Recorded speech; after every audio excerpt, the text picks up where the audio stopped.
Hello everybody and welcome to the EMS Garage. I'm Chris Montero, your host.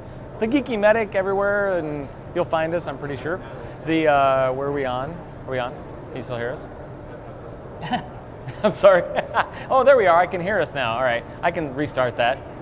Okay. I was going to say, you can edit that out, Chris, because you always say that on your show. What? On the Garage, you always say how you're going to edit that out. Oh, no, I'm not. I'm not doing editing, so that's why I don't have to worry about it. I don't do editing anyway, so it's perfect. I'll leave it in. The Ed Wood School podcast. That's right. It's like that was one thing first take. Crazy in the Garage. You would always say, "I'm going to edit that out," and I'm like, "What? You can't say I'm going to edit that out. It should be there. You edited it out, right?" Nope, I didn't. You did. That's what makes it funny. Stand by. Here we go. 5, 4, 3, 2. Hello everybody and welcome to the EMS Garage. I'm Chris Montero, the Geeky Medic. We're coming to you live from the show floor at EMS World Expo 2011. Today we're in the Medtronic Heart Rescue booth. It's our podcast sponsor for the day.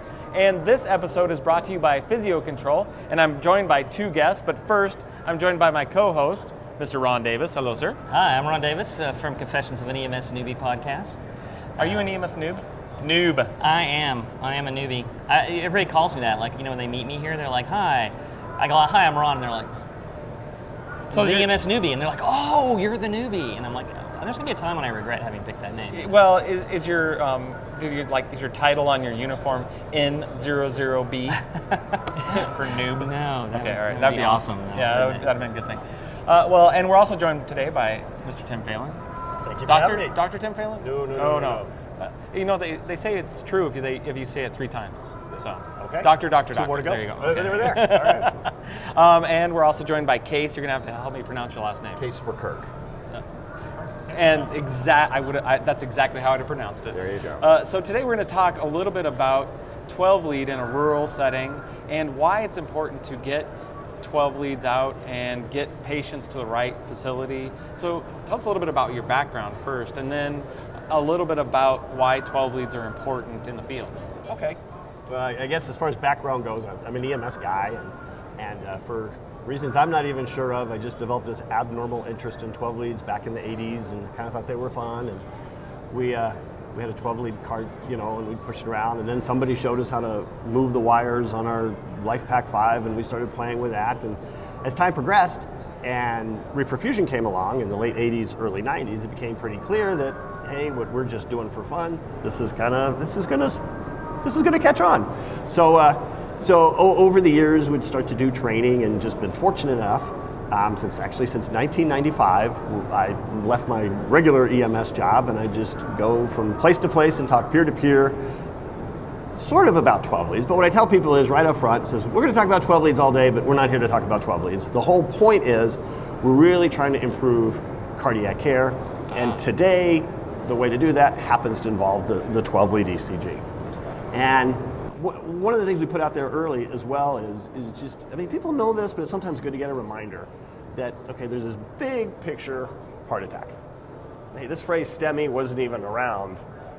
It hasn't been around that long, okay? So before we talk STEMI, we used to talk AMI, acute myocardial infarction. So why do we care now about whether or not, they're having a heart attack. Why do we want them to jump through this extra hoop of having ST segment elevation? Isn't having a heart attack enough, for crying out loud? And the point being that if they're having a heart attack and they happen to have ST elevation, that correlates to a certain type of clot that needs a certain type of treatment that is extremely time dependent. If they're having a heart attack and they don't have ST elevation, if they have a non-STEMI, that's a very serious situation, but it's a different category. And so as we do the regular classes, part of it is who should get a 12 lead. If we're just waiting for chest pain, we're missing half the boat, okay? When to get the 12 lead, how many 12 leads to get. And so that seems a bit fundamental, but when you look from an operational point of view, if there's 2 goals, if you want to maximize the number of STEMIs identified, and you'll have an acceptable range of false positives, those are like the 2 ends of the spectrum. And it's kind of like you could do one, you could do the other. Doing both is a little tricky. It's like I have a printer at home. I can click print high quality. I can click print fast. I don't have a button that says print really fast and really high quality, but that's what I want, okay? And when it comes to the STEMI thing, that's sort of what we got to do. We've got to, on one hand, maximize the number of STEMIs that are identified, Right. and at the same time have an acceptable range of false positives. Okay, so here's the other little thing that I'll throw out there. Wayne Gretzky says he missed 100% of the shots that he never took. In the STEMI world, you miss 100% of the STEMIs that you didn't do a 12 lead on. You might have suspected heart attack, but you can suspect heart attack clinically, but you cannot identify STEMI without a 12 lead ECG. Well, so you say that, and I think it's important. So I'm a rural service. Maybe I'm a volunteer system. Really can't. I only go to one hospital. It's one doctor, you know, or it's the family doctor group that covers the emergency room. Why would I care about that? I mean, you know, they're just going there anyway. They'll do it when we get there. Why should I care about that? And I'll make it even worse. Okay. So some of the other things you hear is I'm only X minutes from the hospital. The hospital's not going to pay attention anyway, and whatnot. And for a period of time, those arguments might have had some validity, but they're kind of gone now. But just to speak to your case there, these patients, no matter where they are, rural, urban, suburban, what they all have in common is it's so time dependent. Literally, minutes matter. I mean, it's been documented. If you can save 10 minutes in the time to reperfusion, that actually equates to reduction in mortality. Hopefully I can say this without offending anybody, because I'm an EMS guy too.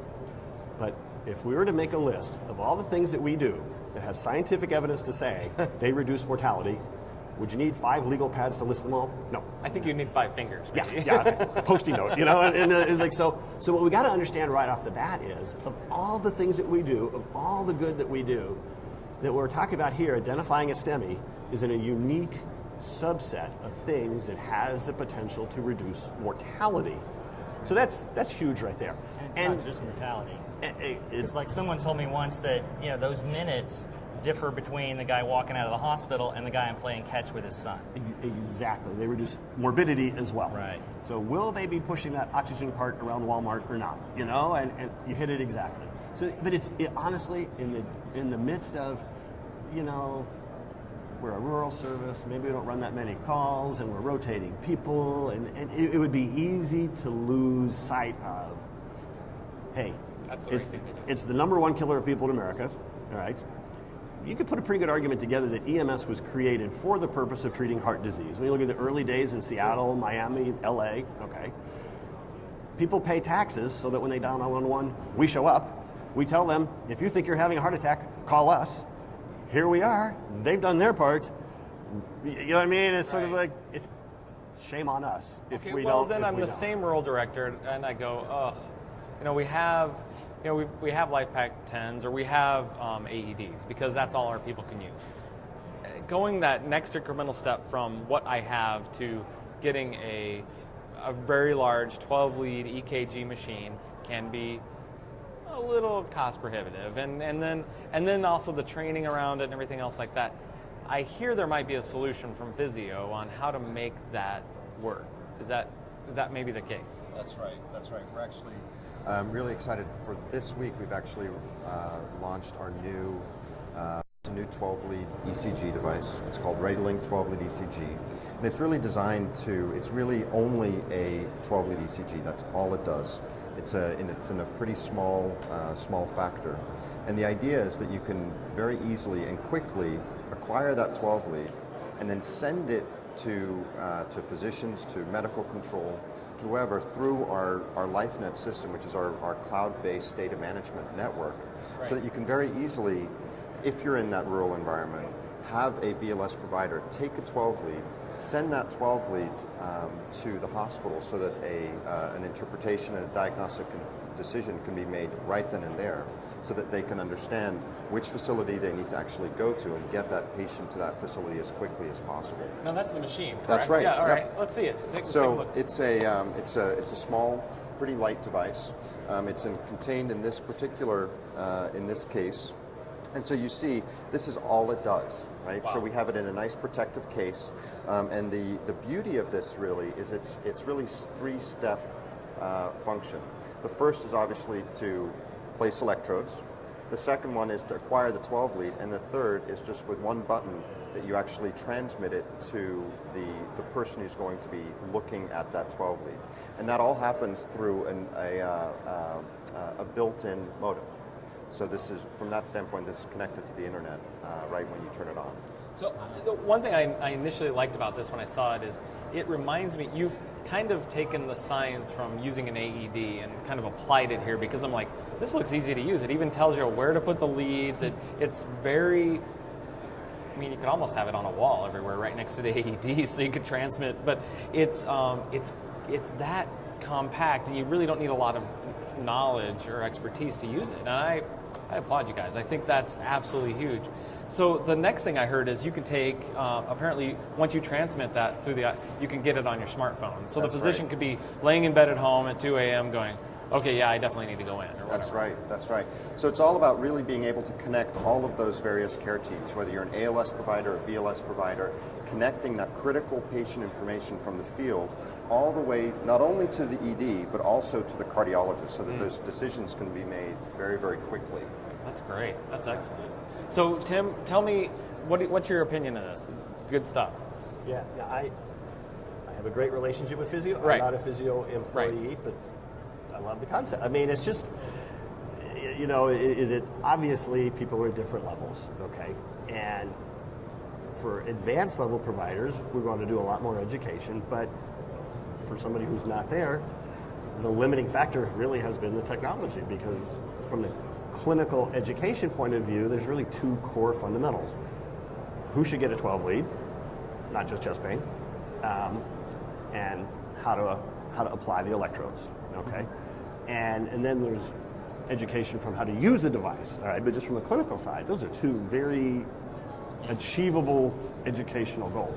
So what you're really looking at is the potential of, there's a whole chunk of America there that isn't serviced by ALS, that now has the ability to, you know, to do this, to send it on, and to make that time savings that we talked about before. You know, it's kind of funny because when I started as a basic, and I went on my first clinical in the hospital, I mean, it was like 10 minutes into being there, and they're showing me how to put on a 12 lead. Right, and that was because putting on the 12 lead, you know, and I was like, oh, that's some big thing. No, interpreting a 12 lead is a big thing, but putting one on is child's play. I mean, really, once you takes, you know, maybe 10 minutes, 5 minutes to teach someone where they go, and then like 20 minutes to make sure they actually know where they go, and it's not that, you know, it's not rocket science. It's not. I mean, and the people who do this in the hospital, if you ask them how much training did you get to acquire, to 10 minutes. Yeah, you know, so it's certainly probably, it's like the glass is either half full or half empty. You know, I'm a half full kind of guy. So I look at it as we're sort of panning for gold. I kind of let people know, for every 12 lead that you do, you can do a lot of 12 leads for any one STEMI. Okay, so to not be discouraged, you know, is that to go on, do these things, do them multiple times, not expecting that every time you're going to get a STEMI. No, but if you do it consistently, when you do have one, that's when you strike gold. That's when you feel like, yeah, that's why I'm in this job. Right. Well, that's true. That's so true. Well, thank you guys very much for joining us. And Case, they can find more about this at the Physio booth, I would assume, and on your website? That's right, absolutely. Either the Physio booth or Physio-Control.com. Very cool. Well, thank you guys very much. And Thanks for having us. Yeah, absolutely. Anytime you want to come on, love to have you. Excellent. All right, thanks guys. Great. Right on.